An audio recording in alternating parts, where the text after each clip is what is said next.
Start off with the most important announcement of the day, and that is to remind everyone to put their cell phones on silent.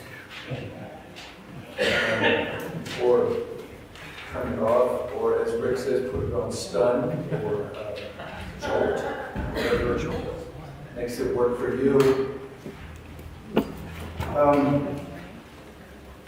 On another note, today is National Remembrance Day for Transgender people. Remember that even in the face of that which we call, or which appear to be tragedies,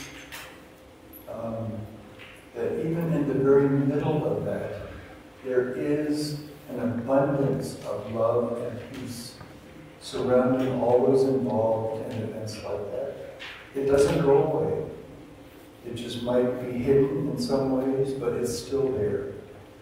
And so what we can know in our hearts is that that peace and that love and that healing is coming forth for all of them, for everyone involved in that.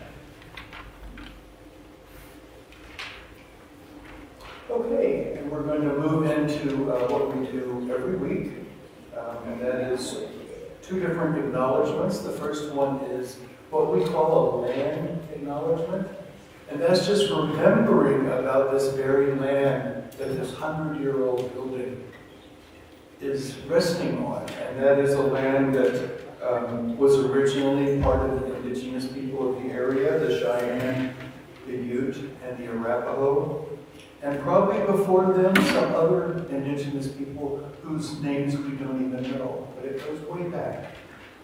So we're resting on those ancestors and their shoulders.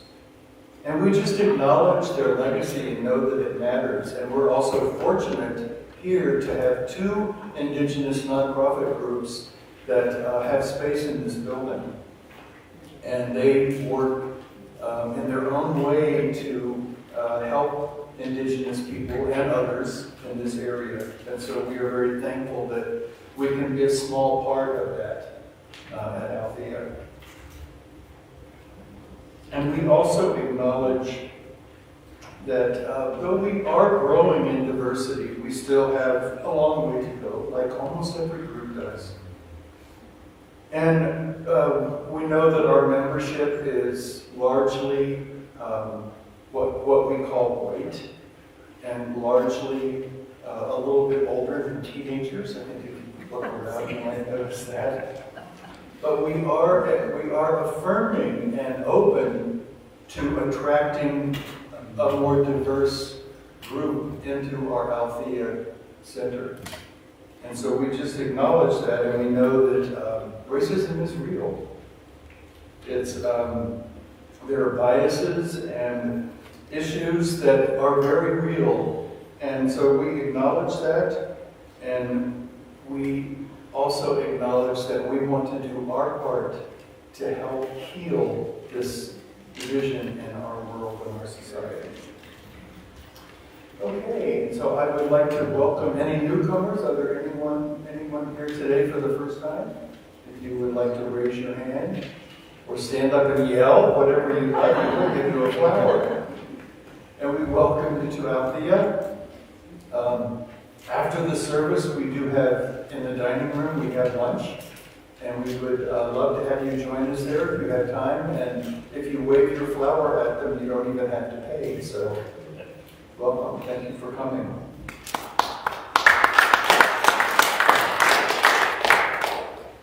Oh, we have more. I thought we just had, I only saw the ones we had. Welcome. Thank you for coming. Great. Are you here? This way? Yes. Good. Are you ready? Am I ready? We are ready.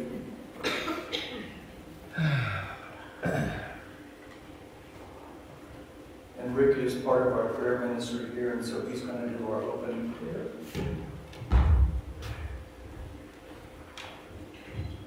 Thank you, Bob. Welcome, everyone. Hello. Good morning on this sunny, beautiful blue sky day in Colorado. And so, yes, let us just get quiet. And if you're comfortable, close your eyes. And let us focus on the breath. And let us move into this holy moment.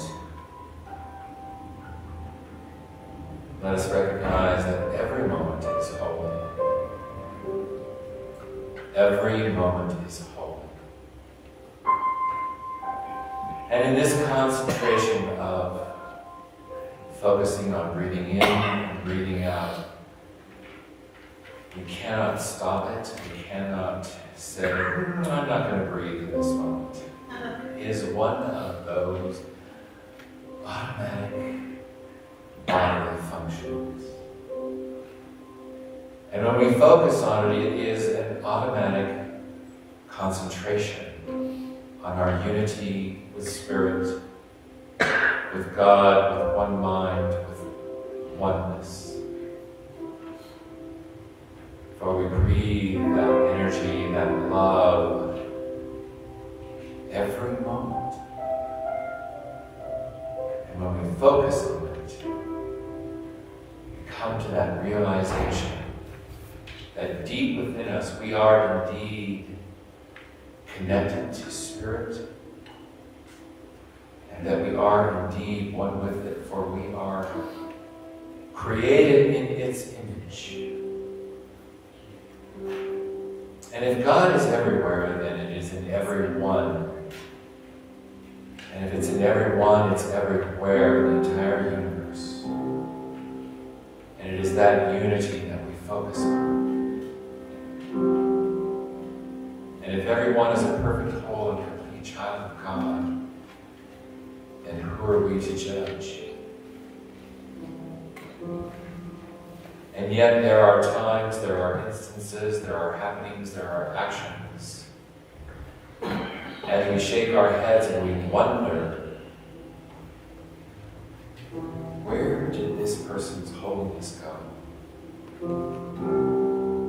What happened to their humanity? What does all this mean? And how do we find peace and joy in living in a world with so much terror and anger? How do we find our place within it?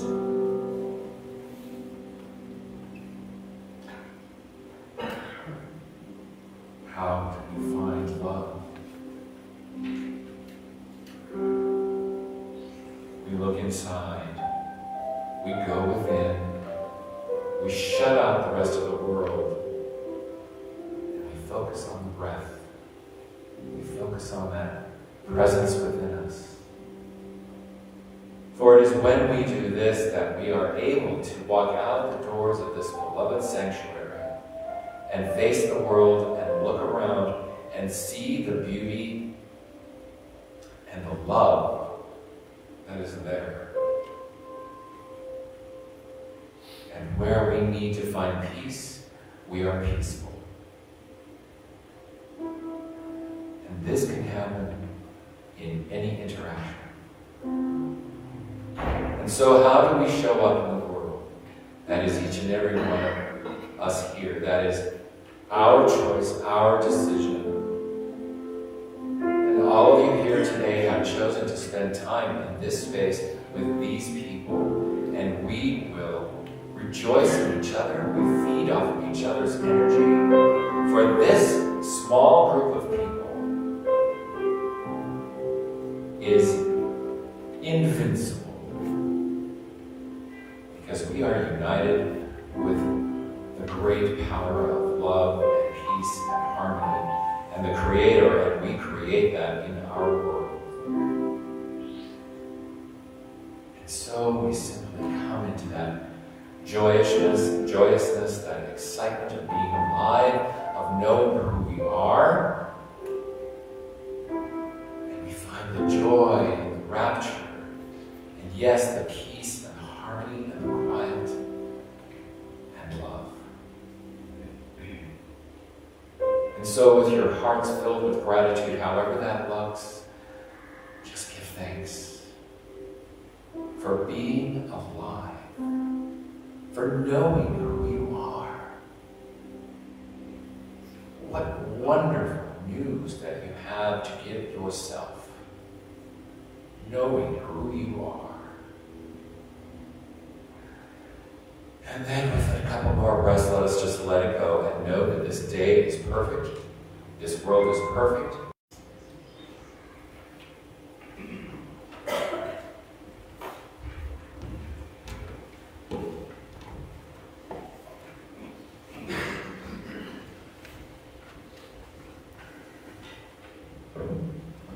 Thank you. That was incredibly beautiful.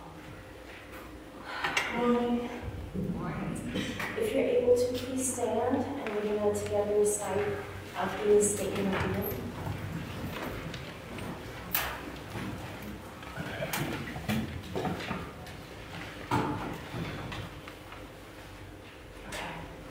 God is all, both invisible and visible. One presence, one mind, one power is all. This one that is all is perfect life, perfect love, and perfect substance. We are individualized expressions of God, and are ever one with this perfect life, perfect love, and perfect substance. Okay, we're all going to sing the Face of God's Gift.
Something occurred to me, and actually it was a visual image in the middle of Rick's beautiful opening prayer. And I saw Denver, where we live, covered with a huge layer of black clouds, lightning, thunder, torrential rain, sleet, hail, snow, all that yucky stuff. And even though it was in the middle of the day, it was totally black outside. It was a very heavy feeling.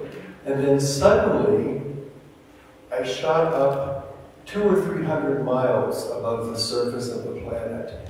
And I looked down and I saw this teeny little black speck over Denver. Teeny, almost invisible. And as I looked around, I realized the sun was absolutely shining full in its glory. It was not diminished or dimmed or in any way not present. And so I just remembered that no matter what is going on in our world, in our lives, that might feel like darkness or fear or anger, that's not the truth That's just a condition that is happening at the time. It is a fact, but it's not the truth. The truth is that the sun is always there. It's always right there, holding us, supporting us, allowing things to grow on our planet. So even if we can't see it, it's there. And I don't know, somehow that didn't make everything okay, but I don't know if you all know Elizabeth Kubler-Ross, but very wise woman, and one of her statements that I just loved. This was after the movement came out that I'm okay, you're okay. And she said, I'm not okay, you're not okay, but that's okay. Okay. So now we move on to quite a bit of sunshine that we get to experience with our musician this week, Susie Peak, who's been here many times, and she has been a professional musician for most of her life. She actually worked her way through college playing the violin. Anyone else ever done that? I wonder. And she got a performance certificate and a Bachelor of Music degree and high honors. She's played in major orchestras all around the country, including Colorado Symphony, and performed at hundreds of weddings and other events. And her most favorite and famous venue, of course, is Althea. So we welcome again Susie.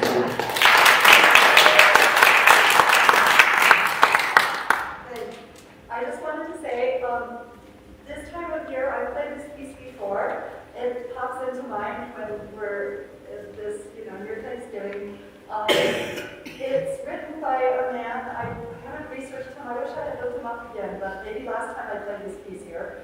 I think he was a man, I think maybe he lived in Kansas, and he went around and listened to music of Native American people, and then wrote some. I don't think he wrote very much music, which is sad, because I really love this piece.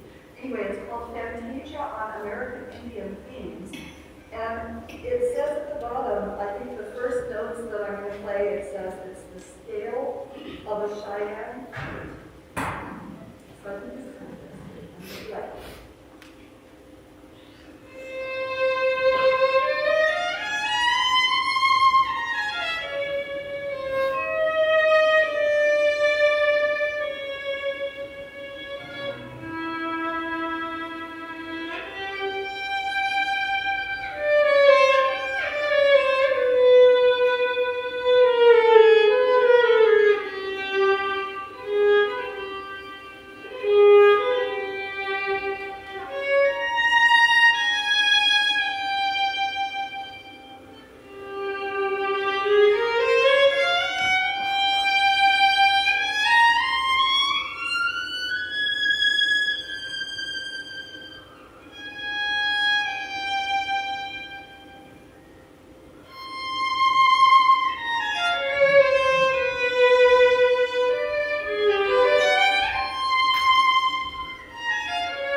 Just think, many, many years ago, somebody was sitting around and said, oh, look, there's a wooden box. I'm going to stick a hook on a stick at the end of it and then tie some strings on it. Went out and found his horse and cut off part of the tail and hooked it onto another stick and dragged it across the strings over that box and made sounds like what she just did. Amazing, just amazing. And hearing something like that that's unaccompanied, I think, to me, just takes me to a different place. Because I never quite know where the tonality is going, and it just leads me off. Thank you, Susie. It was beautiful. So now we have a featured speaker that has been here before, and the board had also the pleasure of working with her. And she is an amazing woman. Her name is Cayenna Johnson. And she's been working with refugee youth and families as a teacher and program coordinator since 2005. In 2016, she began working with the Division of Child Welfare in a role that links the Colorado Refugee Services Program to the Division of Child Welfare and coordinating of the Unaccompanied Refugee Minor Program. She has an MA in Conflict Resolution. She speaks Arabic and teaches the Enneagram in her spare time. And when she was here, she also told us about her father, and I looked on YouTube to find her dad, and he has this amazing cave dwelling that is just really out of this world. So anyway, I'm really excited to hear what Cayenna is going to share with us today, and know that it's relevant to all of our lives, so let's give her a big welcome. Thank you.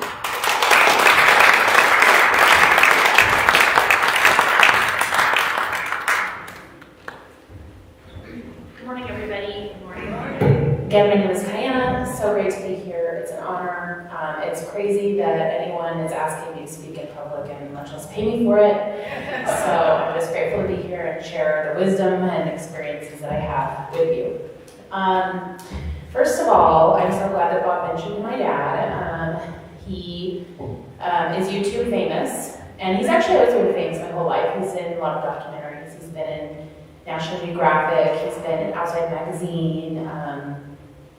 He's a very charismatic guy right now. He's the principal in Airbnb advertisements that are all over. And my best friend in New York called me and was like, hey, your dad's on TV with Airbnb. He built a house out of rock. Well, he blasted it out. And he's up, so if you Google cave, Airbnb, he's all over the place. The reason I bring him up is that I'm here to talk to you about conflict and my experiences with it. And he's a very important person in this discussion for me. To begin with, I want to say, just acknowledge that last night, that 5 or more people were killed at Club Q in Colorado Springs when a gunman entered the club.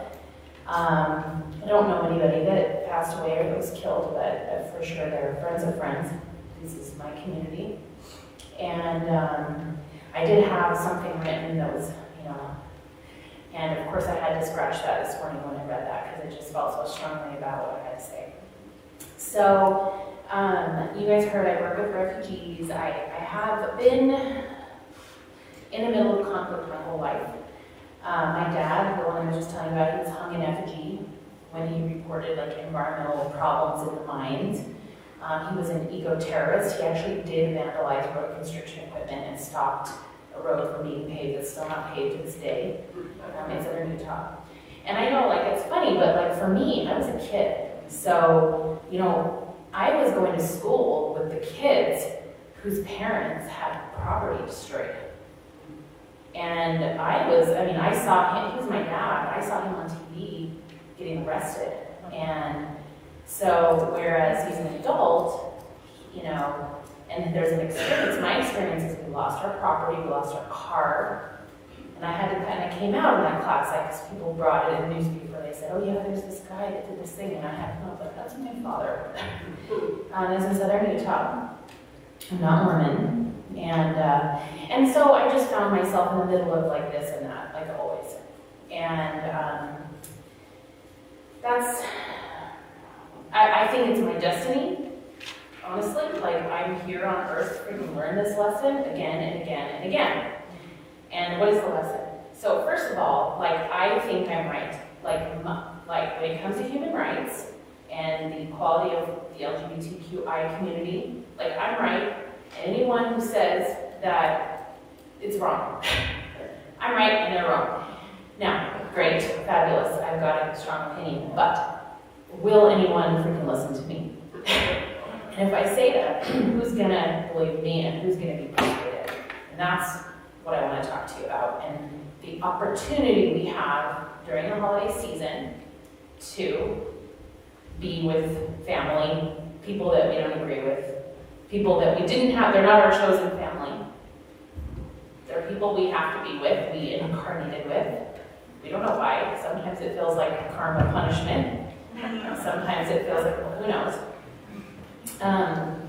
So if there's one thing I want you to take away with you today, it is let your relationship be a bridge. Let that trust and that love be a bridge. Now, my family, they are not conservatives in Colorado Springs, okay? But I know a lot of people who are my neighbors who have relatives down there. And so I want to say is that I know that the way that I engage with my neighbors, with my colleagues, that I believe I have an influence somehow. And so at every moment, I want to say, like, instead of me being right, I want to be effective.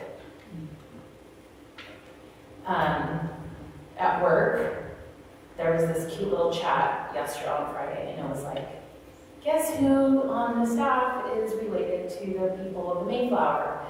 And I was like, are you freaking kidding me? We're talking about the Mayflower? What? What is happening at Thanksgiving? We're talking like as if we're like, come on guys, Thanksgiving, ICWA, and the Indian Child Welfare Act, children boarding schools, genocide. I mean, like, to me, that's what comes up. And I found myself getting really irritated and sarcastic and like wanting to be right and tell everybody my opinion. And I just chilled out. I just held it together. There's an opportunity for me, and it doesn't start. That opportunity is ruined if I take a chance and like pound somebody with my opinion about what's right.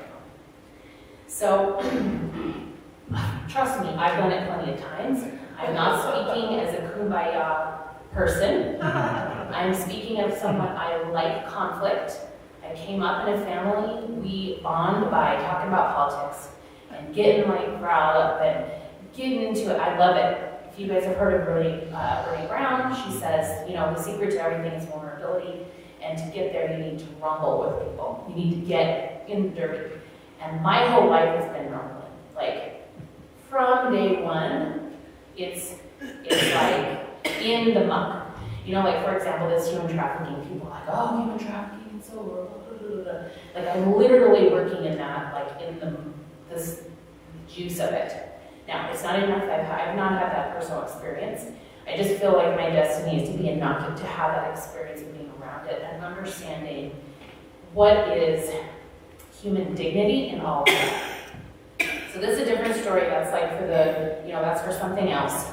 But I just want to give you some examples. So my dad's an environmentalist, hung in FG. I live in the town, okay? My stepdad and my mom, they're environmentalists. They go work for the federal government. I live in the towns where their actions are impacting the livelihoods of my friends' parents. And it just happened again and again and again. It's just too much. More recently, Black Lives Matter uprising. I have an opinion, okay? I'm on one side. My sister-in-law, Muslim, immigrant, Moroccan, mother, she's working in human trafficking. She gets recruited by the Colorado Springs, El Paso County Sheriff to work for the police. They have a lover. She's a police officer. So in the middle of this, my beloved sister-in-law is becoming a police officer. And I had to go, okay, let me step back and let me get a different perspective on this. Last year I spent like every holiday with police officers. My dad told me the stories of growing up getting beat up by police officers as a hippie. And he would say, they're people too. And I have to say, yes, they freaking are. Anyway, this is just to say, I want to just position myself. It's not like I'm not on the sidelines, I'm in the middle of it. So, you know that time is not linear, right? Like time is like more complicated than that. We can spend hours talking about it, but for me, time folds. You guys have heard the Nobel Peace Prize was just awarded for quantum entanglement, right? So we're not in this system where A goes to B, goes to C. We're in a system where all the things we do, I think it even impacts our past and our future. So I'm going to talk to you about a moment, 1998-ish, and this is before gay marriage was legal. It was kind of in the infancy stages, at least in the mainstream, talking about it. And this guy came to my university and he wanted to debate about gay marriage. And of course I was like, yeah, I'm going to go there for the debate. And so there's this big room, 200 kids, college students. There was one guy on stage who wanted to debate. And I thought, there's 200 of us and there's one of you. Surely we're going to win. And I was sitting there. There was a group of my friends, but two of them, one is now, has male pronouns now, and is a leader in LGBTQ movement in Croatia. And when I met this person, he was, had been kicked out of his home in Reno, Nevada because of being gay, and had already experienced being a refugee in the war in the Civil War of Yugoslavia, and lots of stuff going on there. And then we had another friend, total great story. I wish I could get into it, but this friend, lived in a very small town. I ended up moving to that town after he left and graduated from high school there, and grew up in rural America as a gay person, abusive home, yada yada yada. Okay, so I'm like in the community here. I'm talking with people that this guy, he's impacting my friends in the county. And so we get up in line and at the beginning he was really terrified. But as people stood up and talked, this guy grew more emboldened and actually kind of gleeful. Like he became firmer in his stance as we spoke to him. And it felt really good. Like I was kind of in the front of the line. It felt really good to tell him my piece and say, hey, you're wrong, and this is why, and da da da da. And that didn't. What ended up happening though after an hour of this is that he was more firmer in his stance than when he started. He went from being afraid of us to being basically, he was for sure a religious guy, and but in his mind he's like, fuck you all, because I'm right and you're wrong. And there was hundreds of us. It was really hard I just what is that? I had the wherewithal to go, that's very interesting. What did just happen here? This is one of many instances that made me look at what is effective? So who cares if I know I'm right. I don't need to prove that to anyone, but how can I be effective? So this is why I studied conflict resolution. It's not because I'm a kumbaya kind of peaceful gal. No, it's I want to persuade people, and I want to come together so that people are safe. That's what I want. I don't want there to be danger. I want people to feel safe in their bodies and to be accepted and have dignity for who they are, who God made them. I really feel I know that in the very core of my being. I know that's true. And how could someone deny that? What's the disconnect? I don't get it. So here's the deal. Here's the secret. When we attack someone's ideas, it's human psychology. It feels like an attack on the self. It feels like an attack on the body. I know that. When Trump got elected, I was so excited, thinking we're going to first female president. My children, my boys are Muslim. They're white passing, but basically their dad is a person of color, and we live in Aurora, we live in a very diverse community.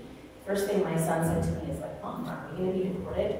And the fear that instilled in me was just kaboom! Okay, no one's going to get me and my family. I ramped up to run for office and did all this stuff, and yada yada. I knew it was fear-based. It felt really good, but I knew it was fear-based. And by the end of the Trump presidency, I've done enough work where I was like, you know what, I know these people don't hate me. There's something else going on here. And I started to reach out. And I sort of, the biggest regret of my life is that I didn't reach out to anyone, is that I saw people as my enemy. I have so many stories about that, but that's really been my path since the end of since 2019, 2020. That's what I've been working on. So how do we do it? And how do we have these conversations? How do we have a relationship with people we don't agree with? And I hope you know the why. The why is because, you know, when someone's picking up a handgun, I want everyone around me to go, you know, I know somebody who knows somebody who knows somebody, and like they're actually a pretty great person. I don't know if we need to get all crazy up in here. You know, obviously violence is not just related to hate. There's obviously mental health stuff happening. There's other things happening. But I just want to bring the whole thing down. You know, I want them to know me and go, like, hey, I love you. I mean, we don't agree on this, but like, hey, I love you anyway.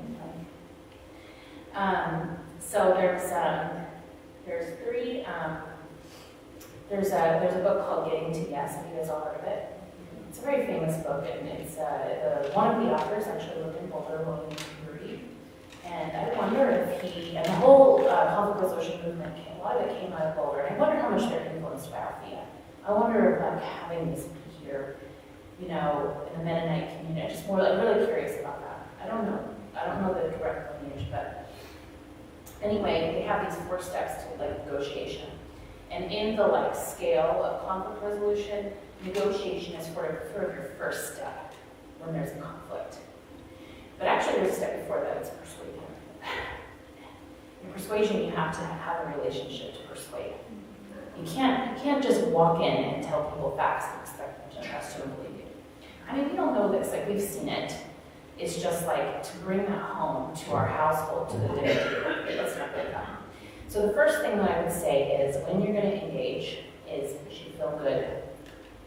And that's, you know, this prayer that Rick did, like reminding us like we're all here, we all love each other, we're all one. That feels good. Whatever it does, you need to feel good because it means, you know, if I feel bad, I know it now. I know the signs. And then so like, do I need to like watch Seinfeld or The Office for like 2 days? Do I need to watch, you know, what do I need to do to feel good? Do I need to go on a walk? I need to restore that sense of well-being because I know that if I'm not aligned and I start to have a conversation about Thanksgiving, for example, that I think we're, you know, we need to have that conversation. You know, I can't have that conversation and be effective if I'm going into it irritated, trigger, you know, I gotta feel good. So that means not everyone needs to do this. You know, this is not for everyone to do all the time. This is like a chore of duty. This is a thing you work up toward and you work on. It's not all the time, and if you need to take a break, take a break. But I really do believe that the place that we have is that bridge with our family and our friends and our neighbors. That is where we can make a difference. And again, it's not by like fact 1, fact 2, fact 3, and you're wrong and I'm right. It's nothing like that. It's like let's have a relationship where we trust each other and we love each other, even if we don't agree. So we feel good. The second, now this is from really Murray, it says separate people from the problem. So there's very practical things here. But the bottom line is we know we love each other. That thing is out here and we can talk about it together, but we're kind of like putting ourselves in the center and the thing we're talking about outside.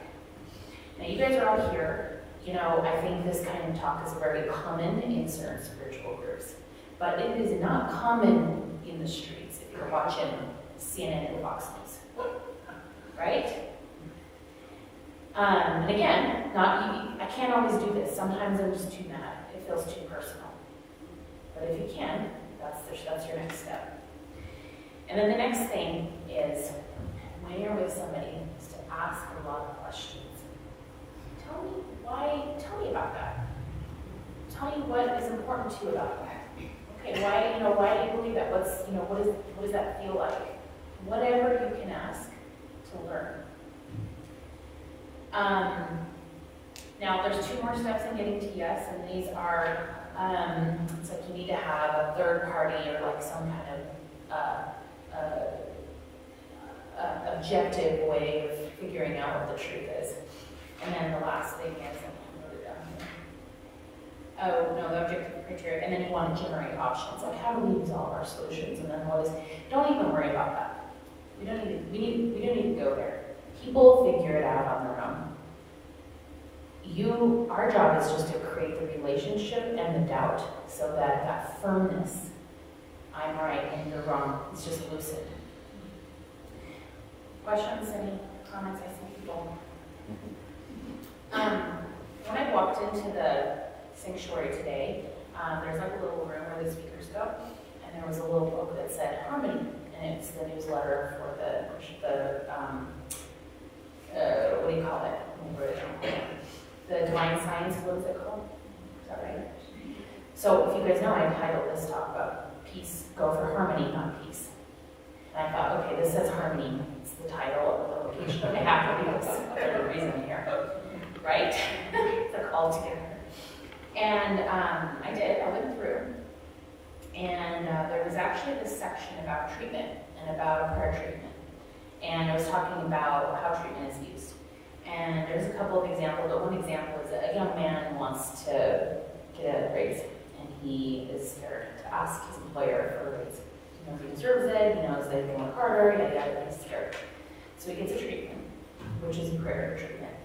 And this is what they have to say. And it worked.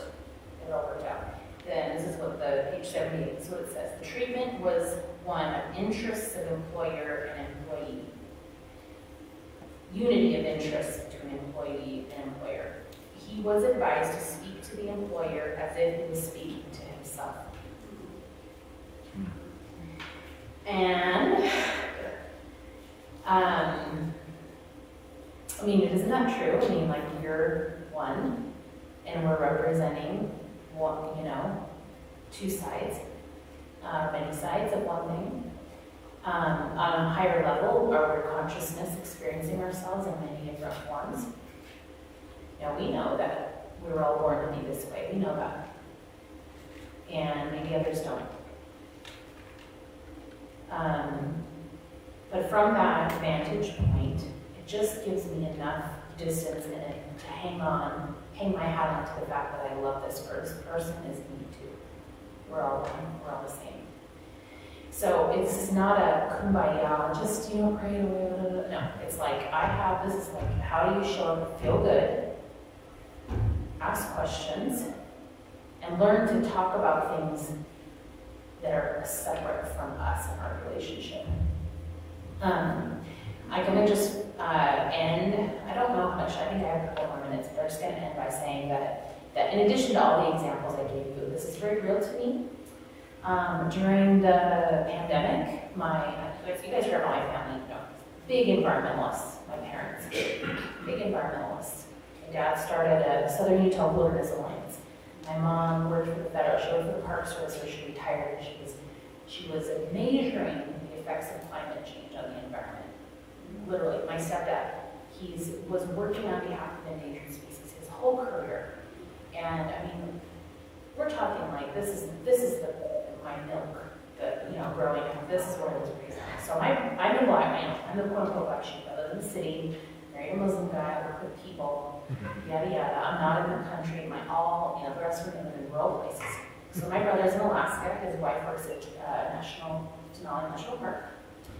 And you would think he's like the beloved golden child. Well, in the pandemic, he started to not believe that the pandemic was real. He thought it was a conspiracy. And like literally in front of me, I saw the things I was afraid of happen to my beloved brother. And in the beginning, I was just freaking out. When we get on the call, we had a phone, scream at each other. Like I just was nuts. Fortunately, I was able to kind of bring that around and remember, oh my God, this is the person I love. This is my soulmate. This is my brother. We're trauma bonded in childhood, and we love each other. It's us, we're the team. Now, he does not believe in climate. He doesn't believe that climate is space and carbon. So without giving into his opinion, because actually who cares? I just want to say, like, it is I have to practice it all the time. It's like, hey, I love you. How are you doing? Tell me about your family. What's going on? Tell me what you're learning. Tell me about what are you learning these days. Tell me about it. How did you come to that conclusion? And I don't know what it means. I don't know that he's not like necessarily giving our conflict to her. He's not doing that. But like, I just want to say, like, it is so real. It's in our families. And so, what's the goal here? It's like, let's keep our families together. Let's listen. Let's have that peace. Because no matter where he is and who he engages with or whatever, he's got a loved person who loves him, who doesn't agree. And so no matter what he hears out there, he's always going to know, like, it's not true. Like, they're not our enemy. And I can't help but think that it's all meant to happen this way, and that, that's just why I'm here, and we're both here anyway, to learn this about each other, to have this experience. Anyway, I'm really wishing everyone love and prayers today, and just for this season, and I hope that you can, be with your family and experience, or chosen family, or real whatever, just experience love with them, and that we leave this season and this time of great conflict feeling better about each other, loving each other more, being closer. And yeah, that's my prayer for you, and safety and love to you all. So thank you.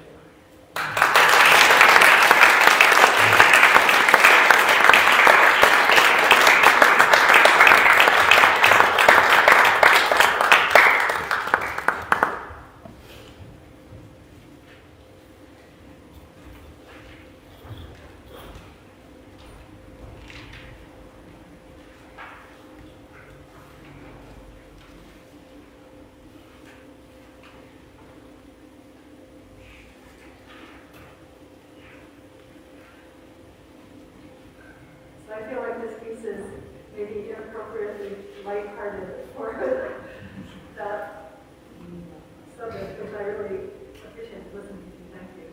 But anyway, that was something entirely different.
Thank you, Susie, that was great.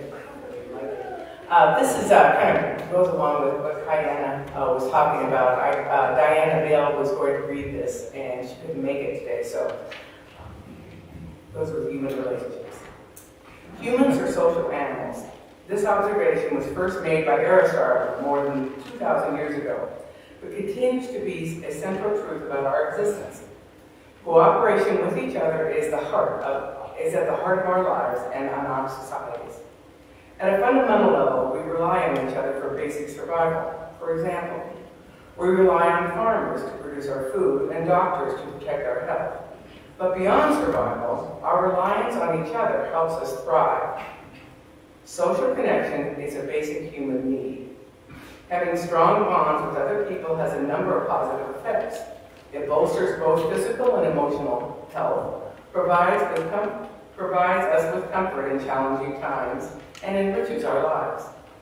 When we get along with the others, we are more comfortable and committed. We feel that we belong. Building strong relationships seems to come naturally to some people, but can be more difficult for others, especially making friends as adults. But interpersonal skills can be learned, and consciously working to improve them can have tremendous effects, both for your well-being. If you'd like to improve your skills in this area, here are some questions you might explore. Is it possible to get along with everyone? The short answer is mostly yes. Certain relationships can just be more intently challenging than others, inherently more challenging than others. Perhaps you have different communication styles, have had conflict in the past, or just don't see eye to eye. Perhaps you feel you have a fundamental difference in values. Any one of these factors can make it more difficult for you to get along. More difficult, but not impossible. There are maybe times when you don't get along with someone and have the flexibility to choose not to spend time with them. But there are also times we have to find ways to get along with family members, co-workers, neighbors, and other acquaintances because they are going to remain in our lives. In most cases, it is possible to improve these relationships and make them more positive. Doing so will make your life easier. It might also reveal a hidden value, a unique perspective, insight into sources of resistance, greater in self-awareness and growth, and possibly a rewarding relationship. Thank you.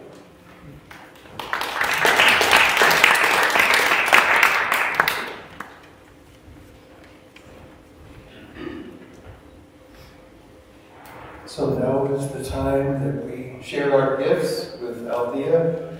And I just invite everyone here to, as we're going through this, just to remember that this is a sacred offering that we do. And whether you give money now in the basket, or you give every week, or you give on the website, or you use that incredible dip jar back there, while the ushers are going around, just remember in your heart that there is no lack in this universe. Abundance is a quality of God. There is more than enough for everyone in every way.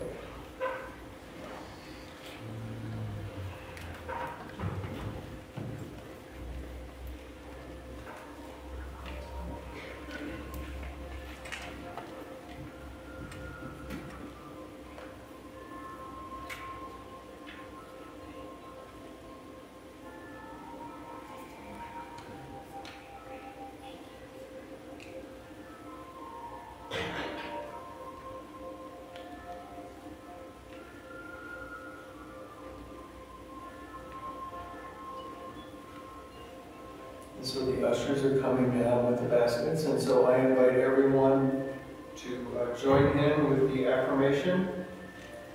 The universe provides all that I need and all that I give. With great joy, I share my prosperity. I am seeds for a world I'm helping to manifest. So it is. Thank you. And so we continue in consciousness today with what we call prayers for the people. And so if you have a prayer that you would like to speak out, And know that they will be sent out by Rick Kisman, records them all, and sends them out to our entire team of practitioners who pray on behalf of these prayer requests. The other thing that we can do as we're sitting here and we hear someone speak a prayer or a need for a prayer or a situation, we can also hold that in our hearts as they're speaking and know the truth about that situation. Know that there is peace, there is healing, there is abundance, there is joy, there is love at the center of every need. And so if anyone would like to share a prayer for themselves or for a loved one or a friend or the world, we have microphones and we can pass them around. You just raise your hand.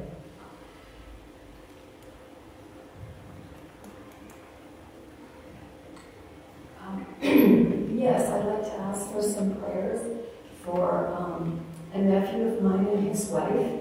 They had a little baby boy earlier this week, but he's in the NICU, and I don't know if he's out yet because I haven't talked to my sister. But little prayer, they'll help there for that new blessing they received. Thank you, Carrie. What's their names? Oh, Colton. Colton? Colton is the little boy. Yes.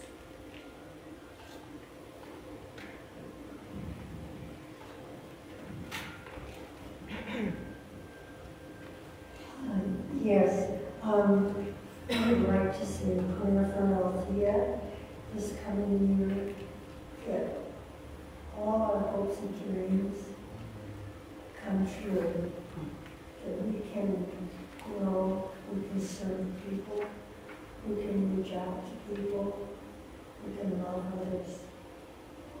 Thank you. Thank you.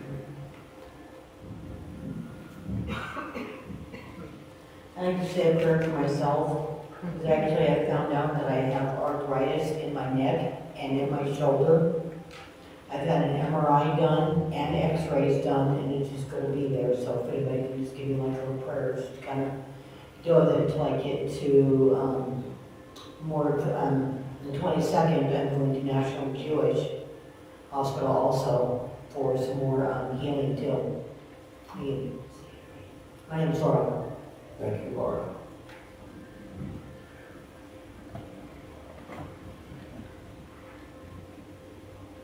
I would like to say a prayer to the victims of the shooting last night. And that what happened can somehow galvanize people to understand that the hatred it comes from the fear narrative that has been driven that there's no place for that their lies can represent a drastic shift in consciousness.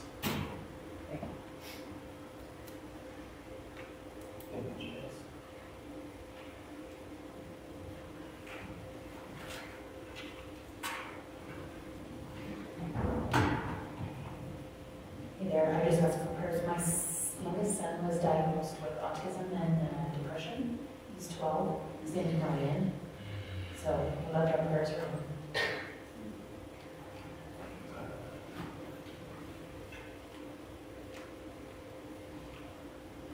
And so let's all join together and kind of seal this time by saying together, and so it is. So it is.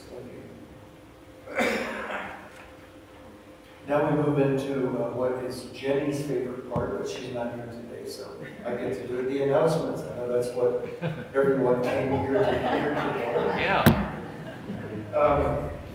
But they are, they're really who we are, what we do. So the first one has to do with our outreach team, and they've been busy working and started a giving drive that goes through next Sunday. So we're inviting you today to come next Sunday and participate in this giving drive.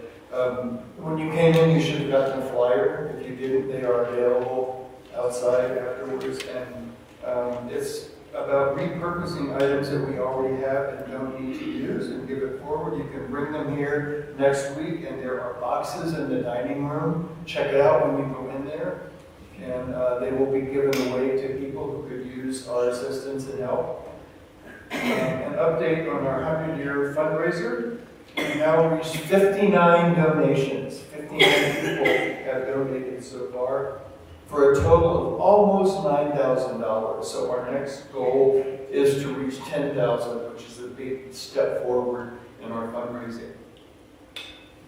We also have we have integrated yoga with Linda. This class is an opportunity to reconnect with the intelligence of our bodies through sensations, emotions, and inner intuitive guidance. All levels are welcome. It's every Thursday from 5:30 to 6:45. Bring your own yoga mat, a journal and a pen, and class payment is taken before the class. It's $25 for a drop-in or $100 for 5 classes. Also, every Sunday, our own Matthew Quigley hosts a different kind of meditative yoga in the historic library, a 90-minute journey of restorative yoga focused on breath work and music and meditation every Sunday from 2 to 3:30, $20 for community members. $20 general admissions, but $10 for Althea members. And it's a really blissful experience. Althea Community Center Connections is every Thursday on Zoom. It's free and open to all on Zoom. And it's on the newsletter. There's a link that you can click every Thursday from 11 to 12:30, except this Thursday, Kathy is taking a break so that she has time to just enjoy Thanksgiving, as we all will be doing on that day, but it will continue the following week. We do need some volunteers, especially for our lunch program.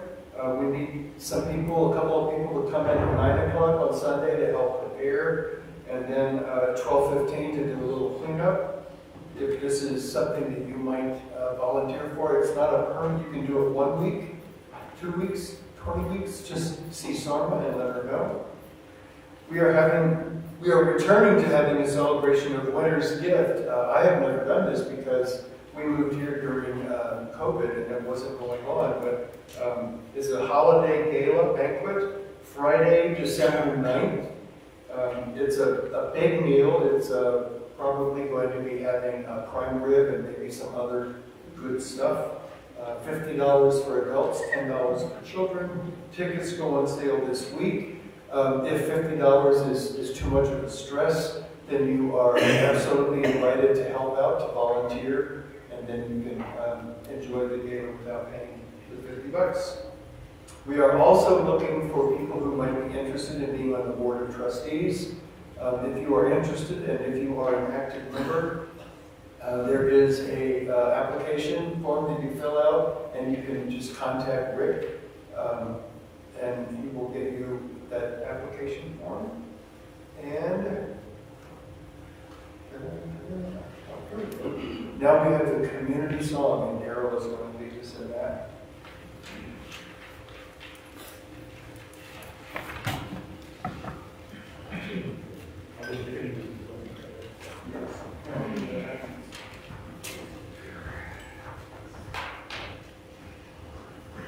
Good morning. Good morning. Morning. I'd like to mention something that I didn't get into the announcements. I sing with a really fun group called Sage Sailors. It's the LGBTQ senior choir in Denver.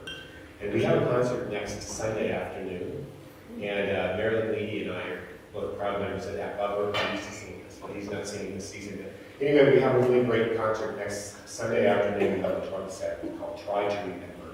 It's a really nice nostalgic look back at gay pride and gay rights and stuff over the years, starting back in the 70s and stuff. So it's a little fun concert. There's a couple flyers in the back, and there's also a poster on the bulletin board thing. So please stand as you're able and join me on community song this week, Count Your Blessings. And I actually do this 2 times if you're not really familiar with the verse. You'll be able to catch up on the second time.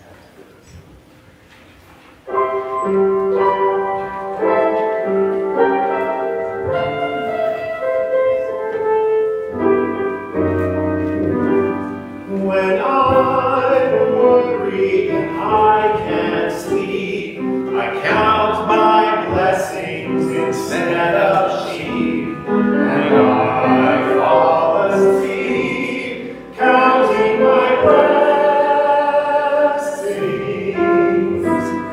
When my bankroll is getting small, I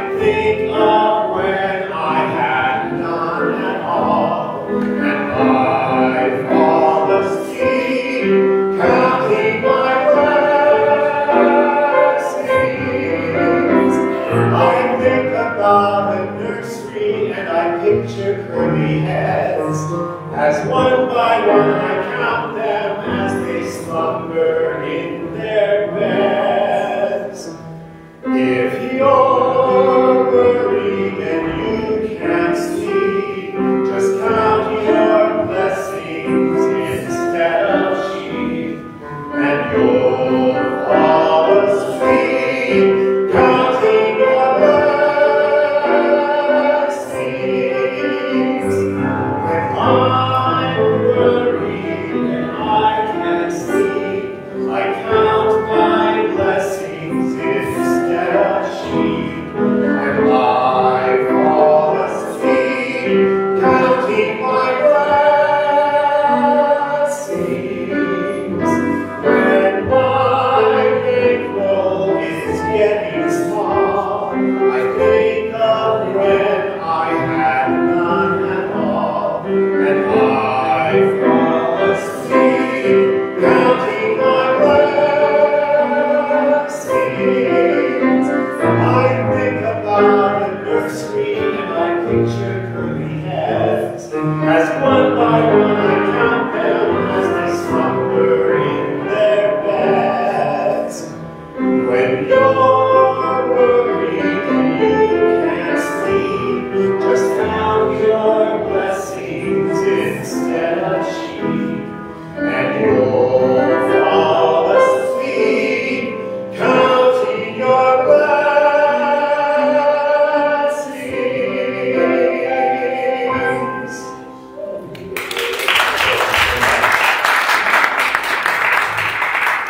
Something wonderful is happening to me right now. Let's try that once again. We will get paid. Something wonderful is happening to me right now. It's this thing called love. It's this thing called abundance. It's this thing called peace. I feel it. I know it. And I am it. So it is. Oh, if you need prayers, if anybody wants a private session or an affirmative prayer, I'll be over in the prayer room on the other side. Oh,